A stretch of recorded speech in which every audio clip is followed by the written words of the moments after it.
¿Quiénes fueron realmente los requetés y por qué se les considera una de las fuerzas más temidas y disciplinadas de la Guerra Civil Española? Cuando se habla de la Guerra Civil Española, la mayoría de la gente piensa en grandes batallas, en generales famosos o en la intervención extranjera, pero pocas veces se profundiza en las unidades que combatieron con una convicción casi absoluta, con una fe inquebrantable y con una disciplina que sorprendió incluso a sus aliados. Hoy vamos a adentrarnos en la historia de los requetés, las fuerzas de élite del tradicionalismo español, hombres que marcharon a la guerra convencidos de que defendían no solo un territorio, sino una forma de entender España, la religión y el honor. Desde los primeros compases del conflicto en 1936, el nombre de los requetés comenzó a circular entre frentes y trincheras. Vestidos con su característica boina roja, armados muchas veces con material escaso pero con una moral férrea, estos combatientes carlistas se ganaron rápidamente una reputación de soldados duros, resistentes y extremadamente leales. No eran improvisados ni simples milicianos. Muchos llevaban años preparándose para un conflicto que creían inevitable, entrenándose en secreto, organizándose en tercios y cultivando una mística que los diferenciaba del resto. Pero para entender quiénes fueron los requetés, primero hay que retroceder en el tiempo. Su origen no está en la guerra civil, sino en el siglo XIX, en las guerras carlistas, donde el tradicionalismo español tomó las armas en defensa de una monarquía alternativa, del catolicismo y de los fueros históricos. Aquella herencia de lucha, sacrificio y disciplina se transmitió de generación en generación, creando una cultura militar propia que sobrevivió durante décadas, esperando el momento de volver a entrar en combate. Cuando estalló la Guerra Civil Española, los requetés no dudaron. En Navarra, en el norte de España, la movilización fue casi inmediata.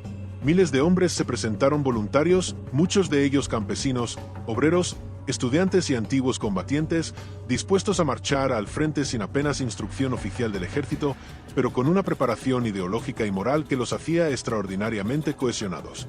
Esta cohesión sería una de sus mayores fortalezas durante toda la contienda.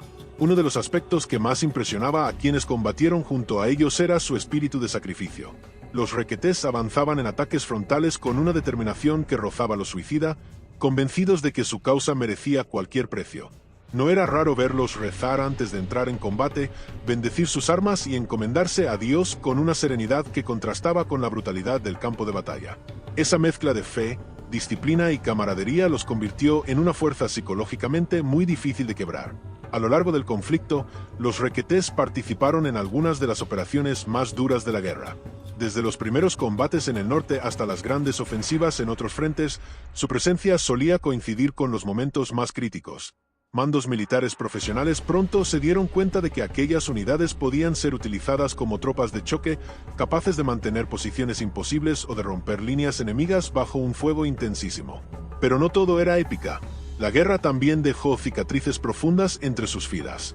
Las bajas fueron elevadas, especialmente en los primeros meses, cuando los requetés se lanzaban al combate con tácticas heredadas de conflictos anteriores, sin apoyo suficiente de artillería o blindados. Aún así, lejos de desmoralizarse, estas pérdidas reforzaban su narrativa de sacrificio y martirio, alimentando una identidad colectiva que se hacía más fuerte con cada combate. A medida que la guerra avanzaba y el conflicto se profesionalizaba, los requetés fueron integrándose cada vez más en la estructura del ejército sublevado. Sin embargo, conservaron muchas de sus señas de identidad, desde sus símbolos hasta su particular forma de entender la disciplina y el mando. Esto generó tensiones, pero también respeto, ya que su historial en combate hablaba por sí solo. Y aquí surge una pregunta clave que muchos se hacen hoy en día. ¿Fueron los requetés simples fanáticos ideológicos o auténticas fuerzas de élite de la Guerra Civil Española? La respuesta no es sencilla, y precisamente por eso es tan fascinante analizar su historia con detalle, sin simplificaciones y sin tópicos. En los próximos minutos vamos a adentrarnos aún más en su organización, en su entrenamiento, en las batallas donde demostraron su fama y en el legado que dejaron tras el final de la guerra. Porque entender a los requetés es entender una parte fundamental del conflicto y, sobre todo, comprender cómo la ideología, la fe y la disciplina pueden convertir a un grupo de voluntarios en una de las fuerzas más temidas del campo de batalla. Y quédate hasta el final, porque hay episodios poco conocidos, testimonios impactantes y datos que rara vez se cuentan y que cambiarán tu forma de ver a los requetés y su papel en la historia de España. Para comprender por qué los requetés llegaron a ser considerados fuerzas de élite dentro de la Guerra Civil Española, es fundamental analizar cómo se organizaban y qué los hacía diferentes del resto de combatientes. A diferencia de muchas milicias improvisadas de la época, los requetés contaban con una estructura clara basada en los tercios, una organización que reforzaba el sentimiento de hermandad y obediencia. Cada combatiente sabía exactamente cuál era su papel y confiaba plenamente en el hombre que tenía a su lado, algo decisivo en el caos del combate. El entrenamiento de los requetés, aunque desigual en medios, estaba impregnado de disciplina. Muchos habían participado en ejercicios clandestinos antes del estallido de la guerra, especialmente en Navarra, donde el carlismo tenía una base social muy fuerte. Marchas, prácticas de tiro, instrucción básica y, sobre todo, adoctrinamiento ideológico formaban parte de una preparación que no buscaba solo crear soldados, sino creyentes dispuestos a luchar hasta el final. Esta preparación moral fue una de sus mayores armas. Los requetés no se veían a sí mismos como simples combatientes, sino como defensores de una causa trascendental. Esta mentalidad les daba una resistencia psicológica extraordinaria. Cuando otras unidades flaqueaban bajo el fuego enemigo, los requetés solían mantenerse firmes, avanzando incluso en situaciones que parecían perdidas. Y esto no pasó desapercibido para los mandos militares. Conforme avanzaban los meses, los requetés fueron asignados a misiones cada vez más duras. Su fama de tropas fiables hizo que se les utilizara en ataques decisivos y en defensas desesperadas. En más de una ocasión, su intervención evitó el colapso de un frente entero. Pero esta eficacia tenía un precio, y ese precio se pagaba en sangre. Las bajas entre los requetés fueron elevadísimas, especialmente en los primeros años de la guerra. Sin embargo, lejos de minar su moral, estas pérdidas reforzaban su narrativa de sacrificio. Cada caído era recordado como un mártir y cada combate se convertía en una prueba más de su compromiso. Esta dinámica, tan peligrosa como poderosa, consolidó su imagen de fuerza temible y fanática a partes iguales. Y aquí surge otro interrogante clave. ¿Hasta qué punto esta mentalidad los hacía invencibles y en qué momento comenzaba a jugar en su contra? Esta tensión acompañaría a los requetés durante toda la guerra y marcaría profundamente su legado. En el campo de batalla, los requetés demostraron que su reputación no era solo propaganda. Participaron en algunas de las operaciones más duras de la Guerra Civil Española, enfrentándose a combates cuerpo a cuerpo, asaltos a posiciones fortificadas y defensas prolongadas bajo bombardeos constantes. Su capacidad para resistir en condiciones extremas los convirtió en una pieza clave en varios frentes. Uno de los aspectos más llamativos era su comportamiento bajo presión. Testimonios de la época describen a los requetés avanzando entre explosiones con una calma inquietante, animándose unos a otros y manteniendo la formación incluso cuando las bajas eran severas. Esta cohesión tenía un efecto psicológico devastador sobre el enemigo, que veía como estos combatientes parecían no retroceder jamás. Sin embargo, esta forma de combatir también evidenciaba limitaciones. El exceso de confianza en el valor personal y el sacrificio provocó, en ocasiones, ataques mal coordinados que resultaron en pérdidas innecesarias.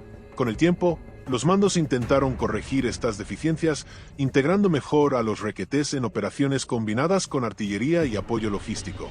A medida que el conflicto se prolongaba, los requetés fueron evolucionando. Aprendieron nuevas tácticas, se adaptaron a la guerra moderna y demostraron que no eran una reliquia del pasado, sino una fuerza capaz de transformarse. Esta adaptación fue clave para mantener su eficacia hasta el final de la guerra. Pero más allá de las batallas concretas, lo que realmente distinguía a los requetés era su identidad colectiva. La boina roja se convirtió en un símbolo temido y respetado. Para muchos, ver a los requetés llegar al frente significaba que se avecinaba un combate duro, sin concesiones. Y mientras la guerra avanzaba, una pregunta empezaba a tomar forma. ¿Qué pasaría con los requetés cuando el conflicto terminara? ¿Podría sobrevivir esta identidad forjada en la guerra en tiempos de paz? Con el avance del conflicto y la consolidación del mando unificado, los requetés comenzaron a integrarse de manera más formal en el ejército vencedor. Este proceso no estuvo exento de tensiones. Muchos requetés sentían que su esencia se diluía al perder autonomía, mientras que los mandos profesionales buscaban imponer una disciplina uniforme. A pesar de estas fricciones, el respeto mutuo se fue imponiendo. Los requetés habían demostrado su valía en combate y su capacidad de sacrificio era incuestionable. Poco a poco, su papel se redefinió dentro de una estructura militar más amplia, pero sin perder del todo su carácter distintivo. El final de la guerra supuso un punto de inflexión. Para muchos requetés, la victoria no trajo la paz interior que esperaban. Habían sobrevivido a una guerra brutal, pero el mundo por el que habían luchado comenzaba a transformarse. Algunos regresaron a la vida civil, otros continuaron vinculados al ejército y muchos cargaron con las secuelas físicas y psicológicas del conflicto. El recuerdo de los requetés quedó grabado en la memoria colectiva como el de combatientes implacables, profundamente ideologizados y dispuestos a todo por su causa, pero también como hombres comunes arrastrados por una época de extremos donde la guerra lo devoraba todo. Esta dualidad es esencial para entender su legado. No fueron héroes simples ni villanos unidimensionales. Fueron producto de su tiempo, de una España dividida y de una guerra que marcó generaciones enteras. Con el paso de los años, la figura del requeté fue reinterpretada, idealizada en algunos discursos y demonizada en otros. La historia, sin embargo, exige una mirada más compleja.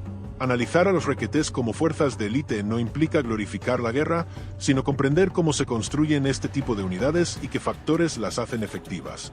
Disciplina, cohesión, ideología y sacrificio fueron los pilares que sostuvieron a los requetés durante la Guerra Civil Española.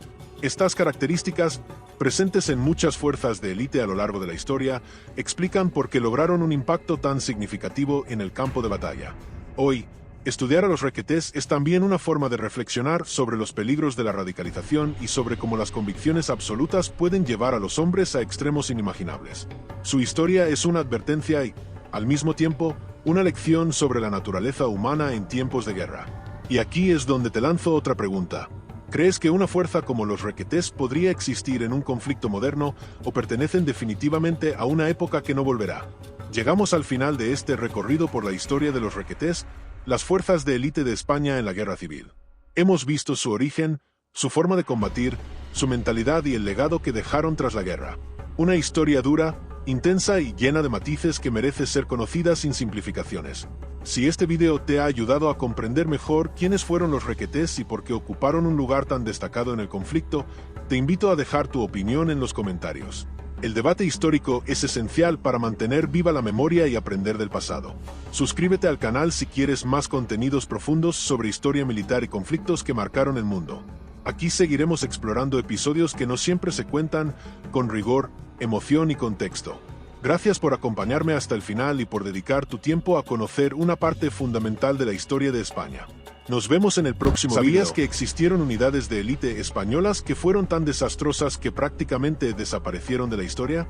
No estamos hablando de derrotas normales ni de errores tácticos menores, sino de operaciones tan fallidas que hoy casi nadie quiere recordarlas. ¿Por qué ocurrió esto? ¿Quién fue responsable? ¿Y por qué se han ocultado durante tanto tiempo? Hoy vamos a adentrarnos en uno de los temas más incómodos de la historia militar española. Unidades entrenadas para ser las mejores, soldados preparados para lo imposible, y sin embargo, acabaron protagonizando algunos de los episodios más caóticos y olvidados. Quédate hasta el final porque lo que vas a descubrir cambia completamente la imagen que muchos tienen sobre estas fuerzas de élite. Para entender cómo algo así pudo suceder, primero hay que romper un mito. Existe la idea de que las unidades de élite son prácticamente invencibles, que siempre ejecutan misiones perfectas y que nunca fallan. Pero la realidad es mucho más cruda. Incluso los mejores pueden fracasar, y cuando lo hacen, el impacto es mucho mayor. En muchos casos, estas unidades no fallaron por falta de valor. De hecho, el problema fue exactamente el contrario. Se les exigió tanto, se les empujó tan al límite, que terminaron siendo utilizadas en situaciones imposibles. Misiones mal planificadas, información incorrecta, mandos desconectados de la realidad, todo esto creó el escenario perfecto para el desastre. Pero aquí viene la pregunta clave que casi nadie se hace. Si estos errores fueron tan graves, ¿por qué no se estudian más? ¿Por qué no aparecen en libros, documentales o incluso en debates históricos? La respuesta no es simple, pero tiene mucho que ver con la imagen que los países quieren proyectar sobre su pasado. En el caso de España, hay episodios que simplemente no encajan con la narrativa oficial. Y cuando algo no encaja, muchas veces se aparta, se minimiza o directamente se olvida. No porque no sea importante, sino precisamente porque lo es demasiado. Uno de los primeros factores que llevó a estas unidades al desastre fue la sobreconfianza.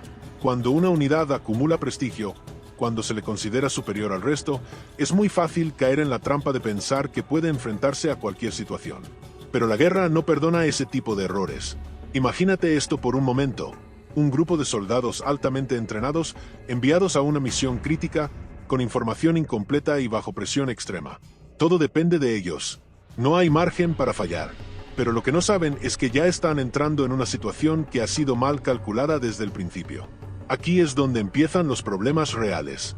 Las órdenes que reciben no siempre tienen en cuenta lo que ocurre sobre el terreno. Los mapas no reflejan la realidad.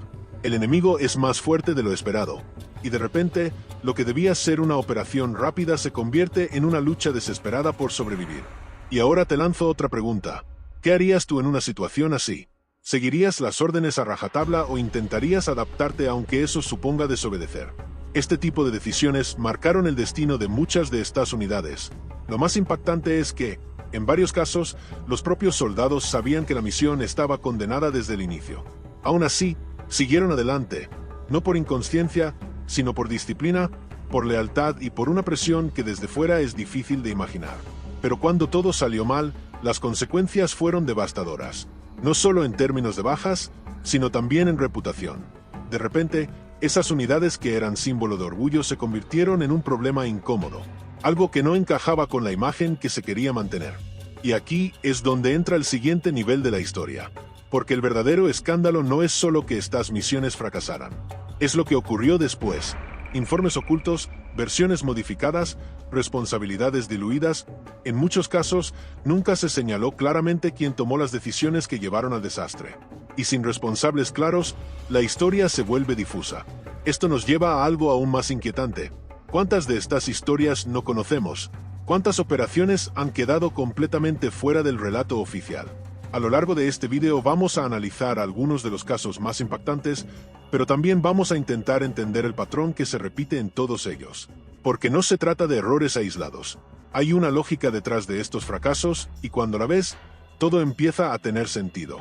En el siguiente bloque vamos a entrar en uno de los ejemplos más claros de este fenómeno. Una unidad considerada de élite, enviada a una misión clave, que terminó convirtiéndose en un símbolo de todo lo que puede salir mal cuando la estrategia falla. Y te aviso desde ya, lo que ocurrió no fue simplemente un error. Fue una cadena de decisiones que llevó directamente al desastre. Lo que estás a punto de escuchar es uno de esos casos que, cuando lo analizas en detalle, te hace preguntarte cómo fue posible que nadie lo viera venir. Una unidad de élite, altamente preparada, con experiencia y reputación, enviada a una misión donde prácticamente todo estaba en su contra. Desde el inicio, los problemas eran evidentes. La información de inteligencia era incompleta, las condiciones del terreno no se correspondían con lo que se había planificado y, lo más grave, el enemigo tenía una ventaja clara que fue completamente subestimada. Aquí es donde aparece uno de los errores más repetidos en este tipo de operaciones: la desconexión entre los mandos y la realidad del campo de batalla. Desde lejos, todo parecía bajo control, pero sobre el terreno, la situación era completamente distinta. Y ahora piensa en esto. ¿Qué ocurre cuando una unidad de élite recibe una orden que claramente no encaja con la realidad que está viviendo? ¿Se cuestiona o se ejecuta sin más? En este caso, se ejecutó. Lo que siguió fue una operación que rápidamente empezó a desmoronarse. Las posiciones no eran seguras, el avance era más lento de lo previsto y cada paso aumentaba el riesgo. Aún así, se siguió adelante. El resultado fue una situación límite. Aislados, superados y sin capacidad real de maniobra, estos soldados tuvieron que enfrentarse a algo para lo que, irónicamente, nadie puede estar preparado. Y aquí es donde surge otra cuestión incómoda. ¿Cuándo todo empezó a fallar? ¿Por qué no se canceló la misión? La respuesta apunta directamente a la presión, al orgullo y a la incapacidad de reconocer un error a tiempo. Cuando finalmente la situación se volvió insostenible, ya era demasiado tarde. La retirada, que debería haber sido una opción desde el principio, se convirtió en una maniobra caótica y desorganizada. Las comunicaciones fallaban, las órdenes se contradecían y cada grupo actuaba como podía. En lugar de una operación coordinada, aquello se transformó en una lucha individual por sobrevivir. Aquí es donde se rompe completamente el mito de la perfección de las unidades de élite. Porque no importa lo bien entrenados que estén los soldados si todo el sistema alrededor falla. Y te lanzo otra pregunta. ¿Es justo responsabilizar a los soldados cuando el problema viene desde arriba? Muchos de los que estuvieron allí hicieron exactamente lo que se esperaba de ellos. Resistieron, se adaptaron y lucharon hasta el límite. Pero eso no fue suficiente para evitar el desastre. Las pérdidas fueron significativas, pero el verdadero golpe vino después, porque lo que ocurrió no se contó tal y como pasó. Tras el fracaso, comenzó algo incluso más controvertido que la propia misión: la reconstrucción de los hechos. Los informes oficiales no reflejaban completamente la realidad. Algunos detalles se omitieron, otros se reinterpretaron y, en ciertos casos, directamente desaparecieron. ¿Por qué ocurre esto? Porque reconocer un error de ese nivel tiene consecuencias, no solo militares, sino también políticas y sociales. Y aquí es donde la historia empieza a volverse incómoda de verdad. En lugar de analizar en profundidad lo ocurrido para evitar que se repitiera, se optó por una solución más sencilla. Silencio. Pero el silencio no elimina los errores, solo los esconde. Con el paso del tiempo, estos episodios fueron quedando en segundo plano. No desaparecieron por completo, pero dejaron de formar parte del relato principal. Las unidades implicadas siguieron existiendo, el sistema continuó funcionando y la imagen general se mantuvo intacta, como si nada hubiera pasado. Pero la realidad es que sí pasó. Y esto nos lleva a una reflexión importante. ¿Cuántas veces se repite este patrón en la historia? ¿Cuántas decisiones equivocadas quedan ocultas simplemente porque reconocerlas sería demasiado incómodo? Lo más inquietante es que este tipo de situaciones no son únicas. Se repiten más de lo que parece y no solo en un país. Al final, lo que queda de todo esto no es solo una historia de fracaso. Es algo mucho más profundo. Es una advertencia que, si no se entiende, está condenada a repetirse. Porque aquí no estamos hablando únicamente de una operación mal ejecutada o de una unidad que tuvo mala suerte. Estamos hablando de un sistema que, en ciertos momentos, prefirió mantener una imagen antes que afrontar la realidad. Y esto abre una pregunta que incomoda pero que es necesaria. ¿Qué es más peligroso, el error en sí o el hecho de no reconocerlo? Las unidades de élite no son invencibles. No lo fueron entonces y no lo son ahora. Por muy entrenados que estén los soldados, por muy preparados que parezcan, siguen dependiendo de decisiones humanas. Y cuando esas decisiones fallan, las consecuencias pueden ser devastadoras. Pero hay algo todavía más preocupante. Cuando esos fallos se ocultan o se suavizan, se pierde la oportunidad de aprender. Y sin aprendizaje, el riesgo no desaparece, simplemente queda latente. Piensa en esto por un momento. Si una operación fracasa y se analiza en profundidad, puede servir para evitar futuros errores. Pero si se esconde, si se maquilla o si se olvida, ¿qué impide que vuelva a ocurrir exactamente lo mismo? Aquí es donde la historia deja de ser solo pasado y empieza a tener implicaciones en el presente.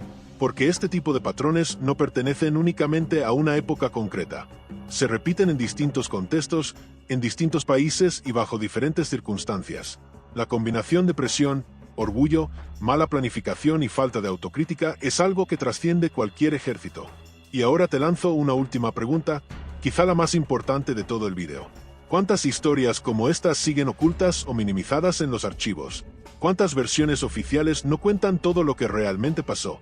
Lo que has visto hoy es solo una parte.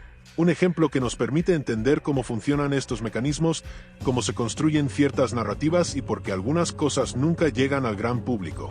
Pero también es una invitación a mirar la historia de otra forma. A cuestionar, a investigar y a no quedarse solo con la versión más conocida. Porque cuando empiezas a hacer eso, descubres que la historia no es tan simple como parece. Que detrás de cada gran relato hay detalles que no siempre se cuentan. Y que, en muchos casos, lo más interesante está precisamente en lo que se ha dejado fuera. Si has llegado hasta aquí, hay algo claro.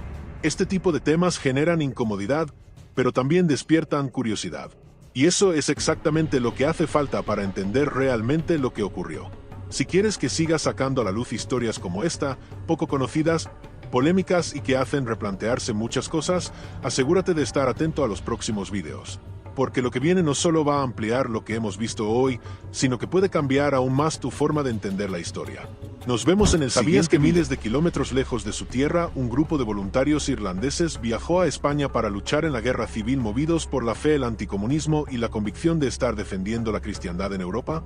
Hoy vamos a adentrarnos en una de las historias más desconocidas y controvertidas de la Guerra Civil Española, la participación de la llamada Bandera Irlandesa, una unidad de voluntarios católicos liderada por Eoin O'Duffy que combatió brevemente en el bando nacional en 1937. Una historia de idealismo, propaganda, dificultades militares y desencanto que refleja hasta qué punto el conflicto español fue visto como una guerra internacional entre ideologías enfrentadas. Para comprender por qué cientos de irlandeses decidieron alistarse, debemos viajar primero a la Irlanda de los años 30. Irlanda era un país profundamente católico marcado por su reciente guerra de independencia y por una fuerte identidad nacional construida en oposición al dominio británico. La Iglesia tenía una enorme influencia social y política y el avance del comunismo en Europa era percibido como una amenaza directa a la fe. Cuando estalló la Guerra Civil Española en julio de 1936, el conflicto fue rápidamente interpretado por muchos sectores conservadores europeos como una lucha entre la civilización cristiana y el ateísmo revolucionario. En Irlanda, la prensa católica difundió relatos sobre la persecución religiosa en la zona republicana, iglesias incendiadas, sacerdotes asesinados y conventos destruidos. Estos relatos generaron una ola de indignación y fervor religioso. En ese contexto emerge la figura de Eoin O'Duffy, antiguo jefe del Estado Mayor del Ejército irlandés y líder de un movimiento nacionalista conocido como los Camisas Azules. O'Duffy veía en la guerra española una oportunidad para reforzar su liderazgo político y para posicionarse como defensor de la fe católica frente al comunismo internacional. Su discurso era claro: España estaba siendo atacada por fuerzas ateas y los católicos del mundo debían acudir en su ayuda. Pero la pregunta clave es: ¿esta fue realmente una cruzada religiosa o también hubo ambiciones políticas personales detrás del proyecto de la bandera irlandesa? O'Duffy comenzó a organizar una fuerza de voluntarios que viajaría a España para combatir junto al bando nacional liderado por Francisco Franco. Las campañas de reclutamiento apelaban al deber religioso, al honor y a la defensa de la civilización cristiana. Se celebraron mítines, misas multitudinarias y colectas para financiar la expedición. Muchos de los voluntarios eran jóvenes sin experiencia militar significativa, pero convencidos de estar participando en una misión histórica. La idea de que la Guerra Civil Española era una batalla decisiva para el futuro de Europa caló profundamente. En Irlanda se hablaba de España en los púlpitos y en los periódicos. Las imágenes de iglesias destruidas y sacerdotes fusilados alimentaban la narrativa de que el conflicto era una guerra santa. ¿Cómo no acudir entonces en ayuda de quienes compartían la misma fe? Sin embargo, la realidad era más compleja. La guerra en España no era simplemente un enfrentamiento entre creyentes y ateos, sino un conflicto político, social y militar extremadamente fragmentado. Pero esa complejidad apenas era conocida por muchos de los voluntarios que se alistaron. Finalmente, alrededor de 700 hombres se ofrecieron para formar parte de la expedición. No era un ejército profesional, sino una unidad simbólica que buscaba demostrar solidaridad internacional con el bando nacional. A finales de 1936, los voluntarios comenzaron su viaje hacia España entre despedidas emocionadas, bendiciones religiosas y una fuerte cobertura mediática. Imagínate ese momento: jóvenes irlandeses dejando atrás a sus familias, convencidos de que partían hacia una guerra justa, creyendo que serían recibidos como héroes y que su presencia marcaría la diferencia en el frente. La emoción, el fervor y la incertidumbre se mezclaban en cada paso. Al llegar a España, la bandera irlandesa fue integrada en las fuerzas nacionales. Pronto descubrirían que la guerra real poco tenía que ver con los discursos idealizados que habían escuchado en casa. El idioma era una barrera, la coordinación militar complicada y las condiciones del frente durísimas. El frío, el barro, la falta de experiencia y la confusión estratégica comenzaron a erosionar el entusiasmo inicial. Aquí surge otro interrogante importante: ¿estaban preparados estos voluntarios para la brutalidad de una guerra moderna como la que se estaba librando en España?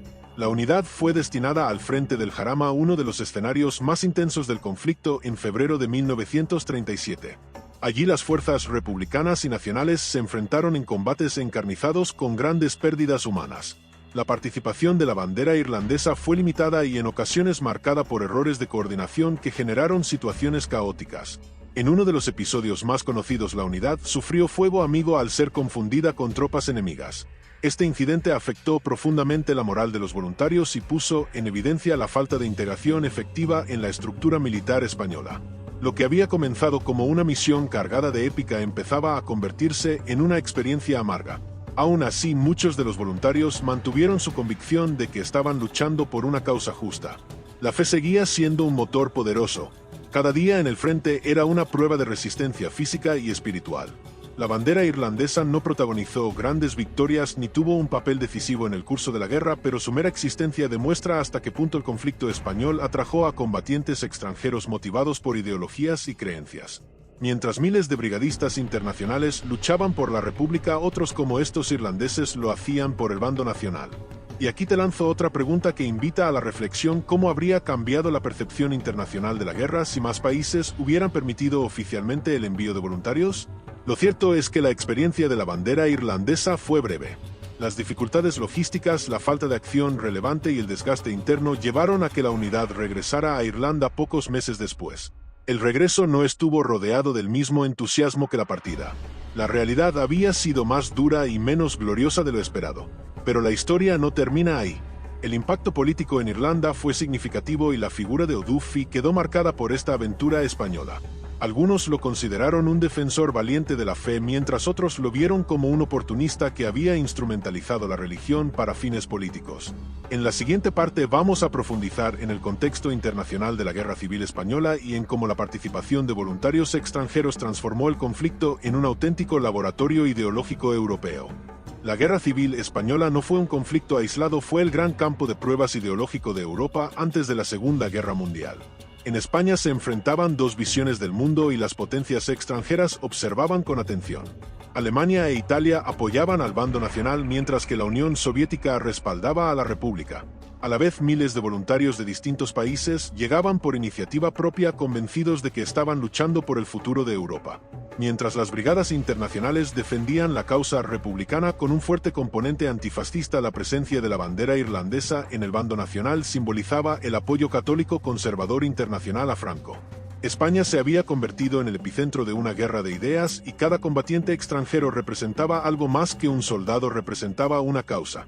En Irlanda el relato dominante era claro, se trataba de frenar la expansión del comunismo. Los sermones dominicales hablaban de mártires religiosos en España y se reforzaba la idea de que la fe estaba siendo atacada. Esta narrativa impulsó a muchos voluntarios a dar el paso. Pero una vez en el frente, la complejidad política del conflicto superaba cualquier simplificación. La experiencia en el Jarama fue decisiva. El terreno era duro, la coordinación difícil y la guerra moderna no dejaba espacio para el romanticismo. El entusiasmo inicial empezó a transformarse en desgaste. Algunos voluntarios comenzaron a cuestionarse si realmente estaban influyendo en el curso de la guerra o si su presencia era más simbólica que efectiva.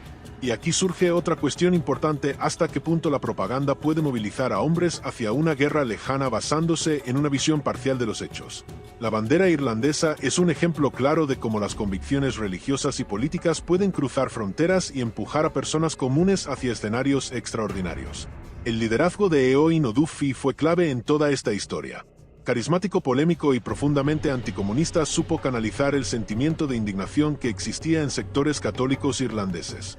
Sin embargo, su figura también estaba marcada por ambiciones políticas internas. Su movimiento en Irlanda atravesaba dificultades y la expedición a España podía reforzar su imagen como líder fuerte y defensor de la fe. Pero la realidad en el frente no reforzó su prestigio como esperaba. La actuación limitada de la unidad y su pronto regreso generaron críticas. Algunos comenzaron a ver la expedición como un gesto más propagandístico que estratégico.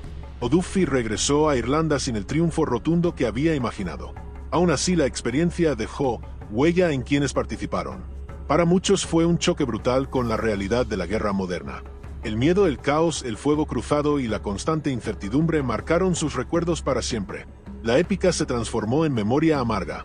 ¿Fue un error aquella aventura o una muestra de coherencia ideológica llevada hasta las últimas consecuencias? La respuesta depende de la perspectiva desde la que se mire. La bandera irlandesa permaneció pocos meses en España.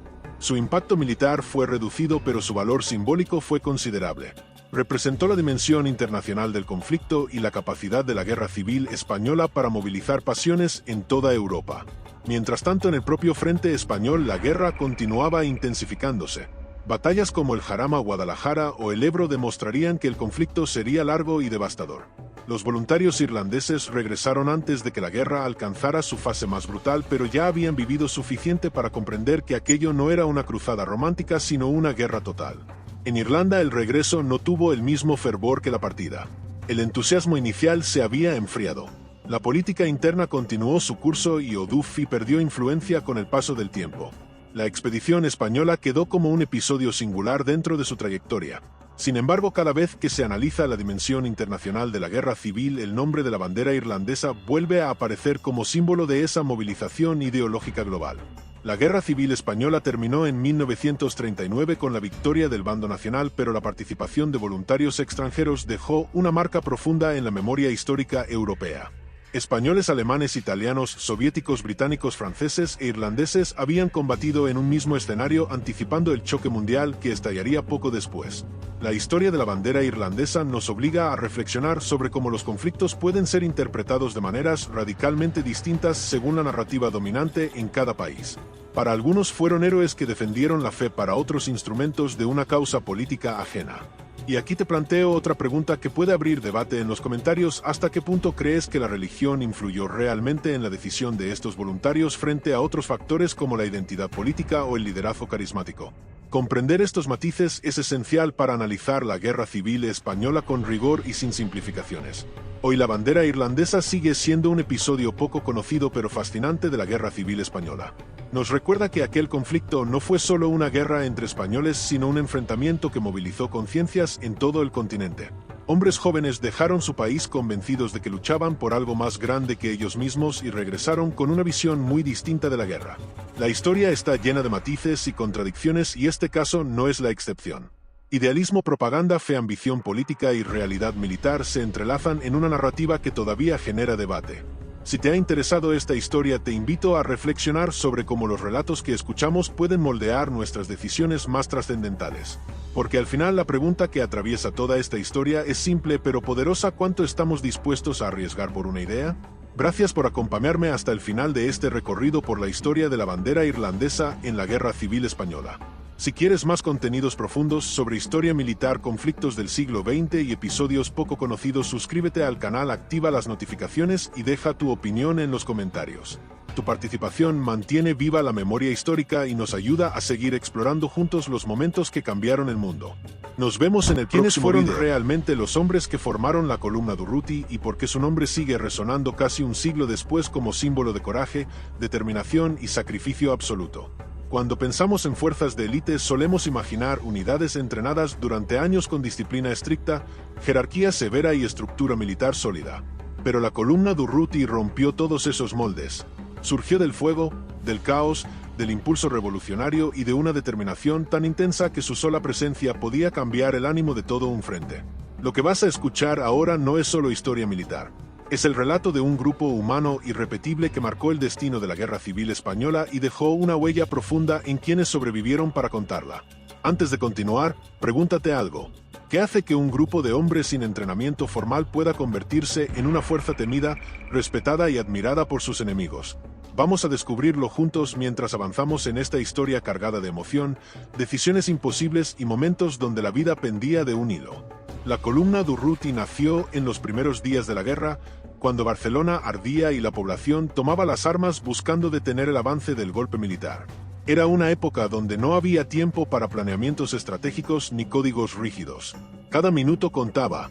Allí apareció Buenaventura Durruti, una figura magnética capaz de unir a miles bajo un mismo ideal. Su mensaje era claro. No se trataba solo de combatir al enemigo militar, sino de luchar por un nuevo mundo donde la libertad y la justicia fueran una realidad para todos. Ese ideal encendió a miles de voluntarios que, sin pensarlo dos veces, se ofrecieron para marchar hacia el frente de Aragón. Allí comenzaría su historia como unidad de combate y como mito. Imagina la escena. Miles de combatientes marchando entre el polvo, cargando fusiles arrebatados a cuarteles sublevados, muchos sin uniforme, otros con ropa de trabajo, pero todos con una convicción absoluta. No tenían experiencia militar, pero tenían algo que no se enseña en academias y que ningún entrenamiento puede reemplazar. Una unión inquebrantable con sus compañeros y una certeza en lo que estaban haciendo. Esa fuerza interna sería, desde el primer día, la clave que les permitiría resistir y avanzar donde otros habrían caído. Desde su llegada al frente, la columna Durruti comenzó a construir su reputación. No lo hicieron con discursos ni propaganda, lo hicieron con acciones. Su capacidad para avanzar bajo fuego, mantenerse firmes en posiciones expuestas y realizar ataques sorpresivos en condiciones complicadísimas llamó la atención incluso de mandos militares experimentados. Y aquí es donde surge otra pregunta importante. ¿Cómo puede una fuerza voluntaria superar la efectividad de unidades entrenadas durante años? La respuesta está en su disciplina voluntaria, en la falta de miedo a la muerte y en la sensación de estar luchando por su propio destino. Pero la historia de la columna Durruti no sería lo que es sin los momentos que definieron su carácter. Los ataques al frente de Aragón, la toma de pueblos fuertemente defendidos y su resistencia en situaciones donde cualquier otra unidad habría retrocedido los transformaron en un símbolo. Y no solo para los suyos. En el lado contrario comenzaron a circular rumores sobre una unidad feroz, difícil de detener y dispuesta a llegar hasta las últimas consecuencias. Ese respeto involuntario de sus enemigos solo alimentó el mito. Mientras escuchas este relato, piensa en esto. ¿Qué hace que un soldado permanezca firme cuando todo se derrumba a su alrededor? ¿Qué impulsa a un grupo de voluntarios a seguir adelante incluso cuando la muerte parece inevitable? La respuesta la encontraremos a medida que avancemos en este viaje a través de los episodios más intensos de su historia. La columna Durruti no fue solo una unidad militar. Fue un fenómeno humano, social y emocional que no puede explicarse únicamente desde la táctica o la estrategia. Fue una mezcla de convicción, valentía, camaradería y un deseo ardiente de transformar el mundo. Eso es lo que la convierte en una fuerza de élite diferente a todas las demás. La columna Durruti llegó al frente de Aragón con un entusiasmo que contrastaba con la crudeza del terreno. Los pueblos estaban devastados, las comunicaciones eran escasas y el enemigo ocupaba posiciones elevadas desde las cuales podían dominar los accesos. Aún así, los voluntarios no vacilaron. Sabían que cada metro conquistado tendría un precio altísimo, pero también sabían que estaban forjando algo más que una simple campaña militar. Estaban demostrando que la voluntad humana, cuando está alimentada por un ideal compartido, puede mover montañas. En esos primeros días surgió una pregunta que todavía hoy llama la atención de historiadores y estrategas. ¿Cómo pudo una fuerza sin estructura rígida adaptarse tan rápido a las exigencias del combate moderno? La respuesta se encontraba en su forma de organización, donde la palabra del combatiente valía tanto como la del mando y donde las decisiones eran asumidas colectivamente. Este sistema generaba un compromiso absoluto y una capacidad de reacción sorprendente. A medida que avanzaban, la columna Durruti tomó posiciones clave como Pina de Ebro y estableció líneas defensivas casi improvisadas pero extremadamente efectivas. Los ataques nocturnos eran una de sus especialidades. Aprovechaban la sorpresa y la movilidad para desorientar al enemigo. Este tipo de acciones comenzó a consolidar su reputación como una fuerza ágil, impredecible y extremadamente peligrosa en combate cercano. Además, su capacidad para mantener la moral elevada incluso en momentos críticos fue uno de sus pilares. No había discursos pomposos ni promesas vacías. Había convicción y camaradería real. Esa unión emocional fue, sin duda, una de sus armas más poderosas. Durante estas operaciones surgieron figuras destacadas dentro de la propia columna. Combatientes que, sin buscar protagonismo, se ganaron el respeto de todos a través de su ejemplo. Muchos de ellos venían de fábricas, talleres o barrios obreros y jamás habían sostenido un arma antes del conflicto. Sin embargo, aprendieron rápidamente. Cada ataque, cada retirada táctica, cada posición defendida a costa de enormes sacrificios les otorgaba experiencia y profundizaba su identidad como unidad. Y mientras los combates se intensificaban, otra pregunta se hacía inevitable.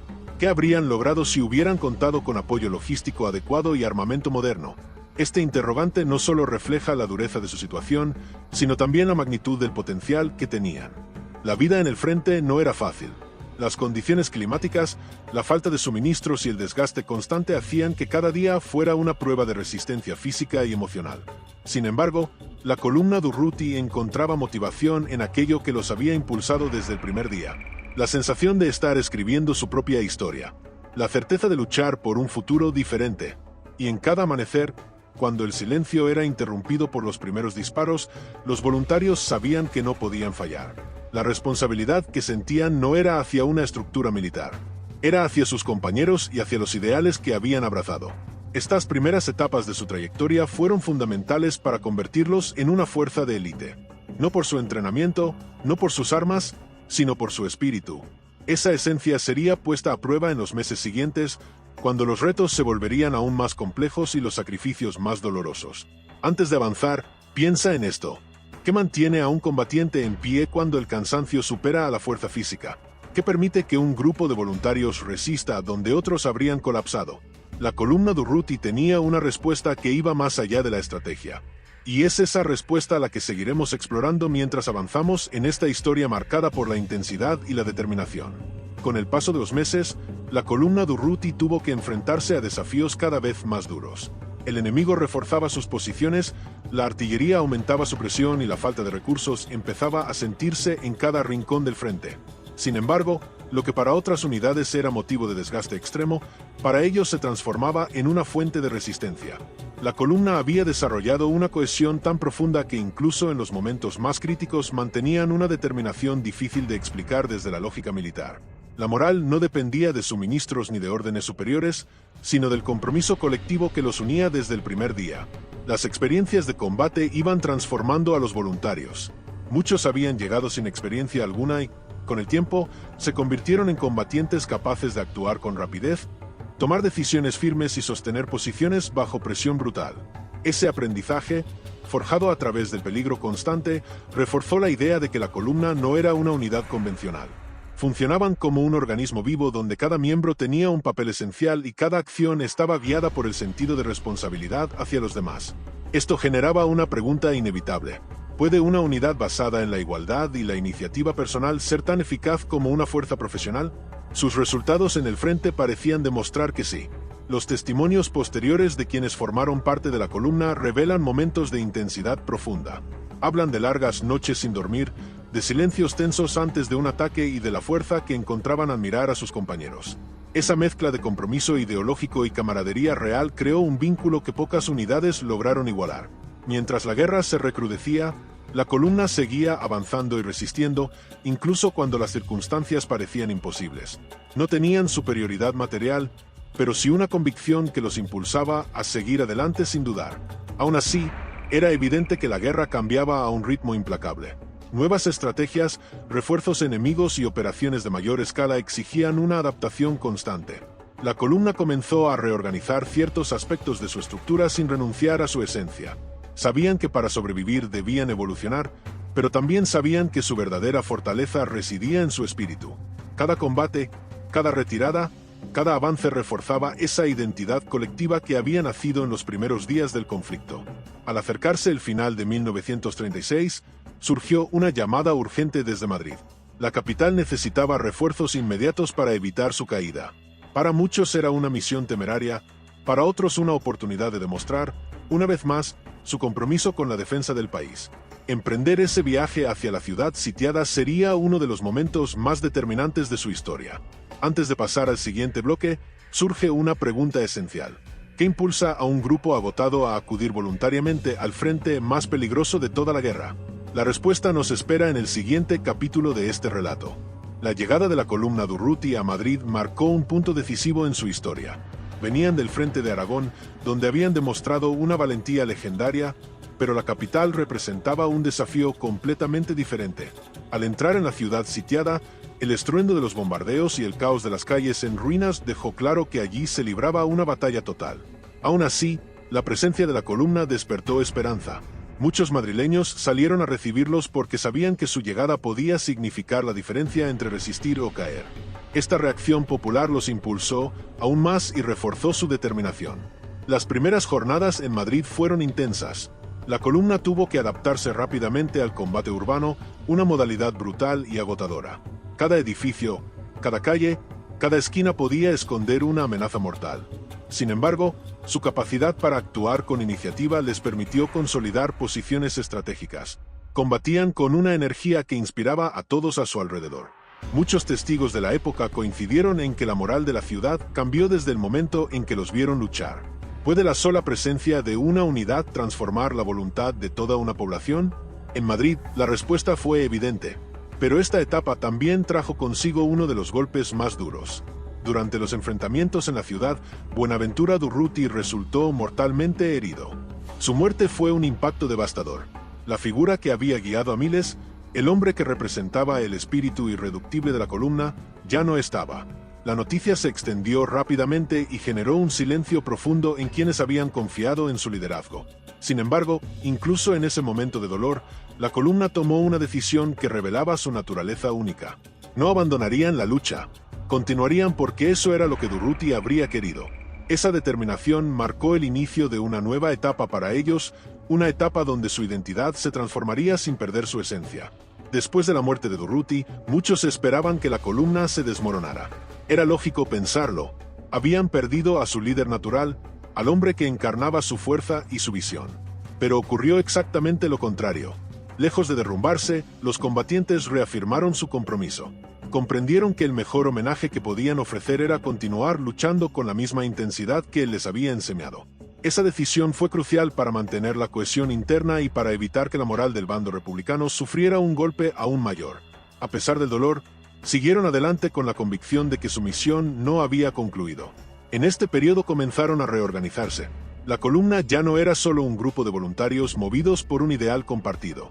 se estaba convirtiendo en una fuerza más estructurada, capaz de integrarse en estrategias militares amplias sin perder su espíritu original.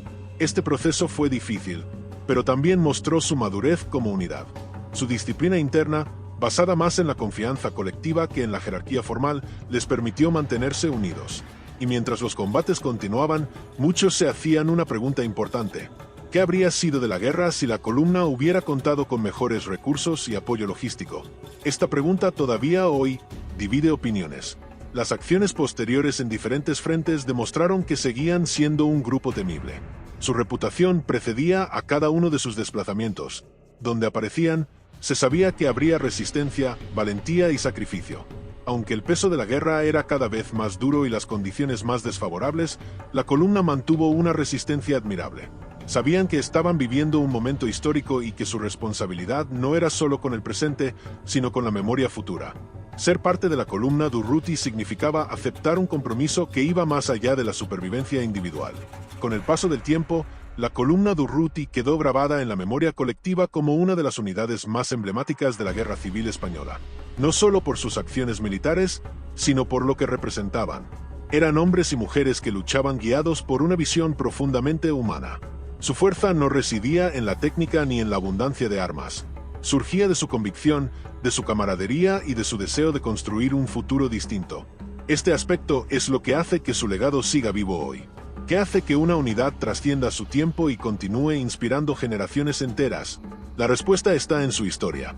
A pesar de que la guerra avanzó y los frentes cambiaron, la esencia de la columna nunca se apagó. Su sacrificio dejó una huella imborrable y su ejemplo continúa siendo estudiado como modelo de determinación y resistencia. En cada testimonio de quienes los conocieron se repite la misma idea. Eran personas comunes que hicieron algo extraordinario. Y esto nos lleva a una reflexión fundamental. ¿Cuánto puede lograr un grupo humano cuando decide luchar unido por algo que considera justo? La historia de la columna Durruti ofrece una respuesta poderosa. Y así, llegamos al final de este recorrido. Si has llegado hasta aquí, ya conoces no solo los hechos, sino también el espíritu que convirtió a esta unidad en leyenda. Ojalá este relato te haya permitido sentir la intensidad, la emoción y la humanidad detrás de sus acciones. Recuerda que la historia no está hecha solo de fechas y nombres. Está hecha de personas, y pocas veces el mundo ha visto un grupo tan decidido como ellos. Gracias por acompañarme en este viaje y por interesarte en una parte esencial de nuestra memoria. Si quieres seguir explorando más historias como esta, estaremos aquí para recorrerlas juntos. Nos vemos en el próximo video.